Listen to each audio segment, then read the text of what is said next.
अस्सलाम वालेकुम, welcome to my YouTube channel. मैं Faisal Farooq global visa guide से। दोस्तों, आज के वीडियो में हम जिस टॉपिक को लेकर डिस्कस करेंगे वो ऐसे ममालिक हैं जहां पे जाने के लिए या इन ममालिक का वीज़ा हासिल करने के लिए आपको किसी किस्म के बैंक स्टेटमेंट रिक्वायर्ड नहीं होती। आप विदाउट बैंक स्टेटमेंट के इन ममालिक को ट्रैवल कर सकते हैं। बाकी डॉक्यूमेंट्स रिक्वायर्ड होंगे लेकिन बैंक स्टेटमेंट रिक्वायर्ड नहीं होगी। तो मज़ीद डिटेल में जाने से पहले अगर आपने मेरे यूट्यूब चैनल को सब्सक्राइब नहीं किया तो सब्सक्राइब कर लें, बेल आइकन प्रेस कर लें ताकि नई आने वाली वीडियोस के नोटिफिकेशन आपको मिलते रहें। चलते हैं डिटेल की तरफ। ये वीडियो बनाने का मकसद ये है कि आप लोगों को अवेयरनेस हो जाए कि आप किन ममालिक को विदाउट बैंक स्टेटमेंट ट्रैवल कर सकते हैं। तो इन ममालिक की लिस्ट में जो पहला नंबर है वो है सिंगापुर। जी हाँ, सिंगापुर ट्रैवल करने के लिए आपको किसी किस्म के बैंक स्टेटमेंट रिक्वायर्ड नहीं होती। बाकी डॉक्यूमेंट्स आपको डेफिनेटली रिक्वायर्ड होंगे लेकिन बैंक स्टेटमेंट रिक्वायर्ड नहीं होती।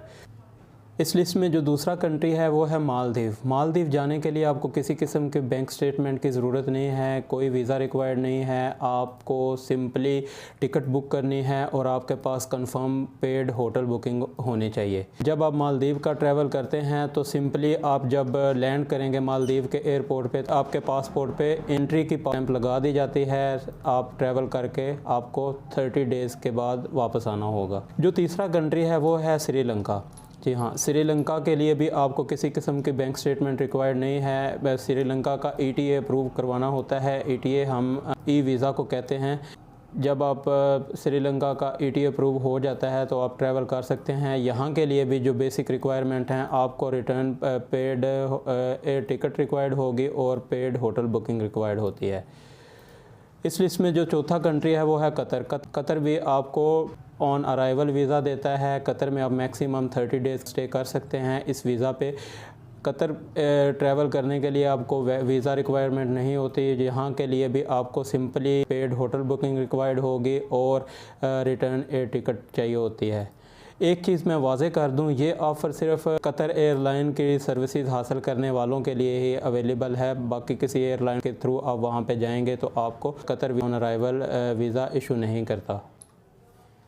इस लिस्ट में जो 5वें नंबर पे कंट्री आता है वो है नेपाल। नेपाल का वीज़ा हासिल करने के लिए भी आपको सिंपली रिटर्न टिकट रिक्वायर्ड होती है और वहाँ की होटल बुकिंग रिक्वायर्ड होगी। जब आप वीज़ा हासिल कर लेंगे एयरपोर्ट पे आपसे जस्ट यही पूछा जाता है, आपकी सिर्फ इस बात के लिए चेकिंग की जाती है कि आपके पास रिटर्न टिकट और होटल बुकिंग रिक्वायर्ड है, आपके अकोमोडेशन के इंतज़ामात मुकम्मल हैं तो ही आप नेपाल में एंट्री कर सकते हैं।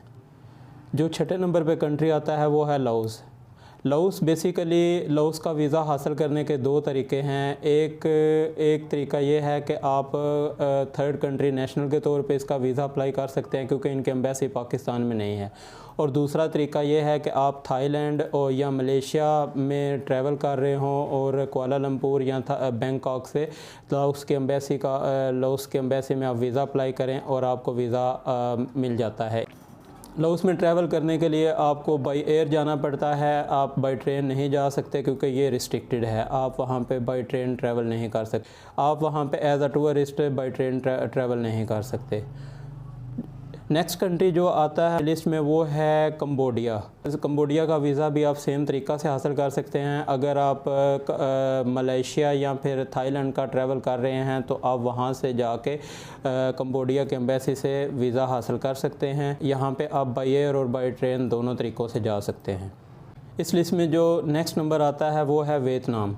वियतनाम का वीज़ा दो तरीक़ों से हासिल किया जा सकता है। नंबर 1, आप अपने मुल्क में इनकी एम्बेसी या कौंसलेट से रब्ता करेंगे, लेकिन अगर आप पाकिस्तान से वियतनाम का वीज़ा अप्लाई करेंगे तो आपको बैंक स्टेटमेंट रिक्वायर्ड होगी।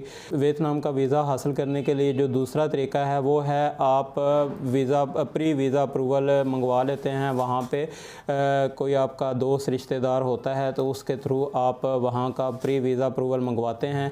इसके लिए आपको किसी किस्म के बैंक स्टेटमेंट रिक्वायर्ड नहीं होते। आप जब ट्रैवल करेंगे तो वियतनाम के एयरपोर्ट पे आपके प्रिंट कर दिया जाता है। इस लिस्ट में जो नेक्स्ट कंट्री है वो है UAE। यूएई ट्रैवल करने के लिए भी आपको किसी किस्म की बैंक स्टेटमेंट रिक्वायर्ड नहीं होती। सिंपली आप ख़ुद भी अप्लाई कर सकते हैं वीज़ा, या किसी ऑथोराइज कंसल्टेंट या ट्रैवल एजेंट से रब्ता करके भी आप यूएई का वीज़ा आसानी से हासिल कर सकते हैं। दोस्तों, अगर हम कैरेबियन और साउथ अमेरिकन कंट्रीज़ की बात करें तो इनमें एक ऐसा कंट्री भी है जो आपको without bank statement visa issue करता है, और वो कंट्री है सूरीनेम। सूरीनेम भी आप विदाउट बैंक स्टेटमेंट के वीज़ा अप्लाई कर सकते हैं, आपको वीज़ा मिल जाता है आसानी से। लेकिन फ़्लाई करने के लिए आपको 2 रिक्वायरमेंट होंगी बेसिक। इन रिक्वायरमेंट में सबसे पहले आपके पास रिटर्न पेड एयर टिकट होनी चाहिए, और दूसरी रिक्वायरमेंट जो है वो आपके पास पेड होटल बुकिंग होनी चाहिए।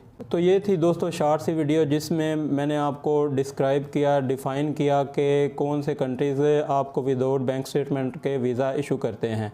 होपफुली आपको ये वीडियो पसंद आई होगी। मज़ीद इन्फॉर्मेटिव वीडियोस देखने के लिए मेरा यूट्यूब चैनल सब्सक्राइब कर लें, बेल आइकन प्रेस कर लें ताकि नई आने वाली वीडियोस के नोटिफिकेशन आपको मिलते रहें।